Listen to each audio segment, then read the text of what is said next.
This is video 4 now on how to use the instructor to be an instructor in Essentials. And in this one, I'm going to show you the things in the home category. Now, you might have noticed I've gone back and forth. This is different colors. We have different what we call environments. This is a demo one where I have a lot of data already in it, so I can show you what a course would actually look like. We'll go back and show you what that would look like in your unpopulated STEP environment as well. So when you have created a course, now at this point in time, your course has been created. You're going to now be looking at your different options of things that are coming up here. So here, the first thing is your dashboard. When you are in here, you're going to be able to see as an instructor your students. It's going to tell me how many students you have, how many logged in, what they've done. You're going to be able to come down here and look at all of your students. You're going to be able to see when the last time they logged in, what they're doing, how complete they are on the course. You can come in here to that individual and you can look to see, and this course hasn't been set up, but you can see a graph usually and their progress. You can also see here every single module that you've marked. And so you can come through here. This looks like, well, see, as you can see here, I did not tie any modules. So this was just a demonstration. So I'll show you something a little later. But it can show you each one of these and assignments, and it can show you what grade you have. So this is where you're going to come for when you're ready for your grading. And we will go in much more in depth in that next. Here's where the library, we talked about this earlier, where you have your content library, where you can add things and bring things in from that side. Here's your assignments. So if you have an inbox, remember when we first opened up the instructor dashboard, you saw an inbox. This would be here. But also here's any assignments that you have. So these assignments will show you everything that is graded.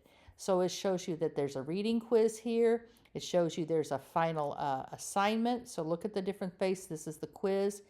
Now, what can you do? You can also look at this and you can see who has turned this in and have they completed it? Has it been graded? Anything like that. So you can actually, from this perspective, see how many people have taken the grading quiz, what's their score.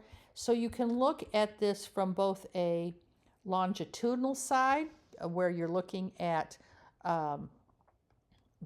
how many things you have horizontally, and then you can also go vertically by looking exactly how did everyone do on that particular assignment. So that is helpful. We've talked about messages. Here's another location where you're going to see your messages. So that's one more place. So now you remember you can see messages in multiple places. And here's where you set up your discussion forums. So we did talk about that at the beginning of where your forums are. Here's where you set them up for that course. So you go ahead and you can add the forums here. Remember the announcements. This is something, again, you can set up any ones that you want and how they reply. All of these on the forums on that side. So that's where that is. Remember and now this is for this course. So remember that the announcements that you had, let's see, I have here, welcome students. See the discussion board to interact, so you can give some instructions. If you want to build a cohort, you can say the name of the students who are all in here. This is just something for you to look at. All right, that's the main thing that you're going to see here in your home environment. This section right here is really for the instructor to take a look at. So now we've done content and syllabus. I'm going to now come back to, here remember this is your step. So here's same kind of thing. You see your dashboard, your assignments, but since these are just, nothing has been entered, well see here we have created something earlier and then you can at least see where they are. But this is, right now most of this is going to be blank. So at this point in time, you've created the syllabus, you've created the objectives, the assessments, you've created your content, so you should have your content that's all entered in here. If you are needing to have a discussion board, you've created your discussion board here. You're able to see your assignments and if any messages. So at this point in time, you're ready now to move down here to some of these other ones. Settings. This is something that you probably should have your administrator tell you what they are.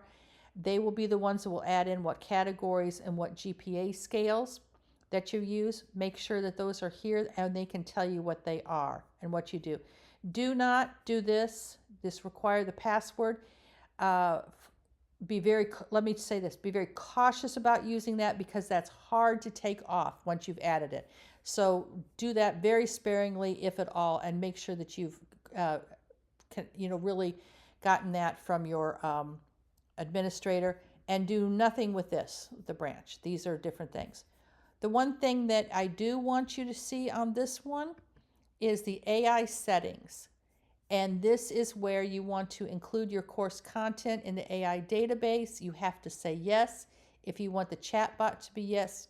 Now, to allow the chatbot during tests, no. So do understand that this chatbot will not be available. When you open up a test module, they can't come over here and ask for the questions, the right answers. So you do have to do that as the professor if you want this to be included. I would strongly suggest that you include this in because this really just makes it easier and it just allows you to be able to use Violet. But that is totally up to you. We've talked about the question bank, that this is something that you can pull from and that you can use. If you want to, when you're done with this question bank, or you have a lot of them, and you're like, oh, this is kind of difficult for me to read, or I would like to see it differently, you can export this. And in doing so, it will export it as a CSV file, so it kind of looks like an Excel spreadsheet.